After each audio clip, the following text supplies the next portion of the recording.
বন্ধুরা দেখতে পাচ্ছ এই যে সয়াবিন নিয়ে নিয়েছি। আজকে রূপালী কিচেন এন্ড ব্লগে আপনাদের সবাইকে স্বাগত।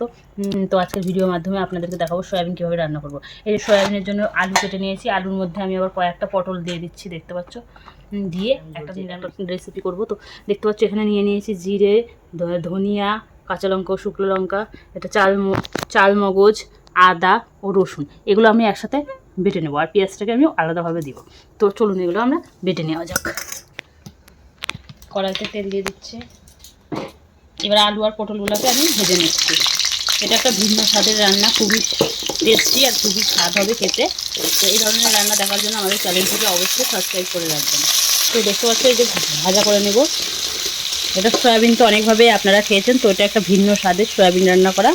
তো দেখতে পাচ্ছ ভিন্ন স্বাদের সয়াবিনটা রান্না কীভাবে আজকে করবো তোমাদেরকে দেখাবো। পুরো একদম ফেলে পরে মাংসর কোনো প্রয়োজনই নেই, মাছ মাংস ফেলে এই সয়াবিন খেতে। তারপর পরিমাণ মতো লবণ আর হলুদ দিয়ে দেবো, নাড়াচাড়া করে দিচ্ছি। খুব সুন্দরভাবে ভাজা করতে হবে বেশি করে। আলুগুলো ভাজা হয়ে গেছে, তুলে নিচ্ছি। কড়াইতে তেল দিয়ে দিচ্ছি।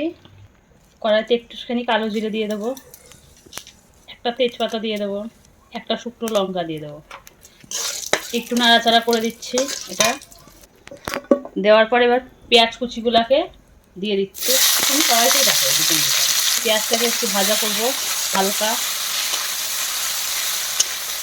ভাবে, নেড়ে চেড়ে ভাজা করে নেব। এটা একটা সুস্বাদু টেস্টি খাবার, খুবই সুন্দর লাগবে খেতে। আমি যে সব কিছুর পেস্টটা বানিয়েছি সেই পেস্টটা এবার দিয়ে দিচ্ছি।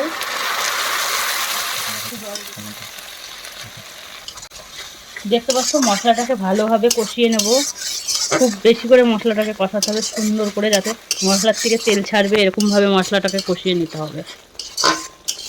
এর ভেতরে সামান্য একটু লবণ দিয়ে দেবো আর অল্প পরিমাণে হলুদ দিয়ে দেবো, পরিমাণ মতো দেবে। দিয়ে আর একটু কষাবো ভালো করে। দেখতে পাচ্ছ কালারটা কি সুন্দর এসেছে, সেই কালার এসছে না? তো দেখতে পাচ্ছ মশলার থেকে তেলটা, এই দেখুন তেলটা ঝরে যাচ্ছে, তেলটা বেরিয়ে গেছে। তো এইবার আমরা সয়াবিনগুলোকে এর ভিতরে দেবো। এই যে সয়াবিনগুলোকে এর ভিতরে দিয়ে দিচ্ছি, দিয়ে ভালো করে আরও 10 মিনিট মতো কষিয়ে নেব।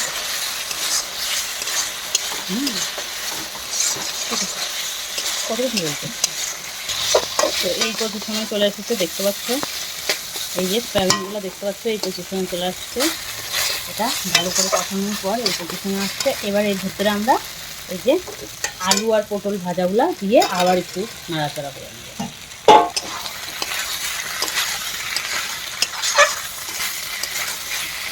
এই পজিশনে চলে এসেছে, এরকমভাবে কষানোর পর এবার আমরা এতে জল দিয়ে দেবো।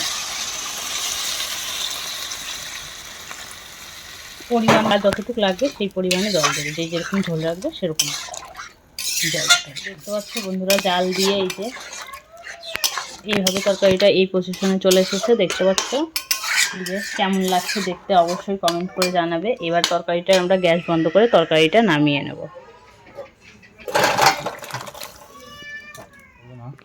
এই রেসিপিটা যতটাই দেখতে সুন্দর লাগছে ততটাই টেস্টি হবে, খুবই নতুন একটি রেসিপি। এর আগে হয়তো কেউ দিইনি, আমি এই প্রথম দিলাম আপনাদেরকে। তো কেমন লাগবে অবশ্যই কমেন্ট করে জানাবেন। এই সুন্দর সুন্দর রেসিপি পাওয়ার জন্য আমার চ্যানেলটিকে অবশ্যই সাবস্ক্রাইব করে রাখবেন। তো নমস্কার, ধন্যবাদ সকলকে ভিডিওটি সম্পূর্ণ দেখার জন্য। অনেক অনেক ধন্যবাদ রইল।